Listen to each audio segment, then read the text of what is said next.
আমার জীবনের দেখা সেরা বোলার মুস্তাফিজ। ম্যাচ হারের পর মুস্তাফিজকে নিয়ে একই বললেন হায়দ্রাবাদের অধিনায়ক প্যাট কামিন্স, যা শুনে অবাক পুরো বিশ্ব।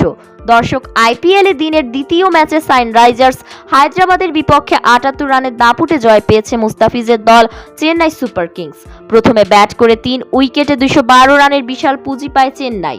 জবাবে ৭ বল আগেই ১৩৪ রানে অল আউট হয়ে যায় প্যাট কামিন্সের দল। এই জয়ে হায়দ্রাবাদকে সরিয়ে পয়েন্ট টেবিলে ৩-এ উঠে এলো চেন্নাই। এদিন বল হাতে জাদু দেখিয়েছেন মুস্তাফিজ। ৩ ওভার বল করে মাত্র ১৯ রান দিয়ে ২ উইকেট নিয়েছিলেন মুস্তাফিজুর রহমান, যা ছিল সত্যিই দুর্দান্ত। এই ম্যাচে মুস্তাফিজের কাটার স্লোয়ার দেখে মুগ্ধ হয়েছেন সবাই।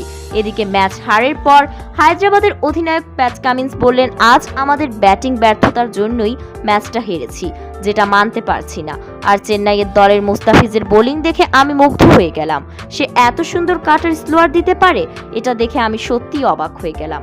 আর আমার জীবনে দেখা সেরা বোলার মুস্তাফিজুর রহমান।